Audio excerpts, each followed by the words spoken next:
ఐటీలో ఎంట్రీ కావాలా? Trainee software engineer గా అజా కోడింగ్ ట్యూటర్ లో 2 వీక్స్ ట్రయల్ పీరియడ్ లో వెంటనే చేరండి. వైఎస్ జగన్మోహన్ రెడ్డితో అధ్యక్ష అని పిలిపించుకోవాలనేది ఆయన కోరిక. ఎన్నోసార్లు తన కోరికను బయటపెట్టారు. స్పీకర్ అవ్వాలని పట్టుబట్టారు. విశ్వ ప్రయత్నం చేశాడు. కానీ ఎందుకు అది కుదరలేదు. అయితేనే ఇప్పుడు మాత్రం కోరుకున్నది సాధించారు. స్పీకర్ కాలేకపోయినా డిప్యూటీ స్పీకర్ పదవిని మాత్రం అలంకరించబోతున్నారు. ఆయన ఎవరో కాదు, ఉండి ఎమ్మెల్యే రఘురామరాజు.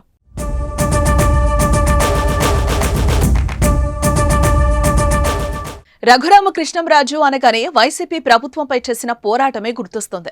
2019 ఎన్నికల్లో ఆయన నర్సాపురం లోక్సభ స్థానం నుంచి వైఎస్ఆర్సీపీ తరపున గెలిచిన ఆయన తర్వాత కొద్ది రోజుల్లోనే జగన్ ప్రభుత్వంపై తిరుగుబాటు జెండా ఎగరేశారు. ఈ క్రమంలోనే ఆయనపై రాజద్రోహం కేసు నమోదయ్యి జైలు పాలయ్యారు. ఇక జైల్లో ఆయనపై దాడి చేశారని, పోలీసులు కొట్టారని తీవ్ర ఆరోపణలే చేశారు. ఇక జైలు నుంచి వచ్చాక వైసీపీపై యుద్ధమే చేశారు. రచ్చబండ పేరుతో ఎప్పటికప్పుడు అధికార పార్టీ నేతలపై మరింత స్వరం పెంచారు. అలాగే తనపైన సిఐడి అధికారులు దాడి చేశారని రఘురామ ఫిర్యాదు చేశారు. జగన్ బెయిల్ రద్దు కోరుతూ కోర్టును ఆశ్రయించారు. ఈ క్రమంలోనే టీడీపీకి దగ్గరయ్యారు రఘురామ. ఎన్నికల ముందు టీడీపీలో చేరారు. కానీ టికెట్ పై చివరి వరకు క్లారిటీ రాలేదు.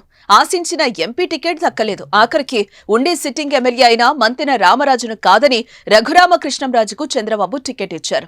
ఈ ఎన్నికల్లో రఘురామ 56,000 ఓట్ల తేడాతో విజయం సాధించారు. రఘురామకృష్ణంరాజుతో పాటు కూటమి ప్రభుత్వం కూడా గెలవడంతో అసెంబ్లీలో స్పీకర్ గా చూడాలని ఆయన అభిమానులు కోరుకున్నారు. ముఖ్యంగా జగన్ అసెంబ్లీకి ప్రతిపక్ష నేతగా వస్తే స్పీకర్ గా ఉంటూ రఘురామ వేసే సెటైర్లు చూడాలని ఆశపడ్డారు. ఆయన కూడా పలుమార్లు తన మనసులో మాటని బయటపెట్టారు. సోషల్ మీడియాలో RRR స్పీకర్ అంటూ పెద్ద ఎత్తున ప్రచారమే జరిగింది. చంద్రబాబు మాత్రం స్పీకర్ అయ్యన్న పాత్రుడికి అవకాశం కల్పించారు. స్పీకర్ పదవి దక్కలేదు. మంత్రి పదవి ఆశించినా నిరాశ ఎదురైంది. టీటీడీ చైర్మన్ గా అవకాశం ఇస్తారని చూసినా జరగలేదు. దీంతో రఘురామరాజుకు ఎలాంటి పదవి ఇస్తారని జరుగుతున్న చర్చ నేపథ్యంలో తాజాగా చంద్రబాబు డిప్యూటీ స్పీకర్ గా రఘురామకృష్ణంరాజు పేరును ప్రకటించారు. ప్రస్తుతం అసెంబ్లీ సమావేశాలు జరుగుతున్న వేళ మండలితో పాటుగా అసెంబ్లీలోనూ పార్టీ చీఫ్ విప్, అదేవిధంగా కూటమి నుంచి విప్లను అధికారికంగా ఖరారు చేశారు. రఘురామకృష్ణంరాజును డిప్యూటీ స్పీకర్ పదవి ఇవ్వాలని నిర్ణయించారు. సభలో కూటమికి పూర్తి మెజార్టీ ఉండడంతో రఘురామ ఎంపిక లాంఛనమే.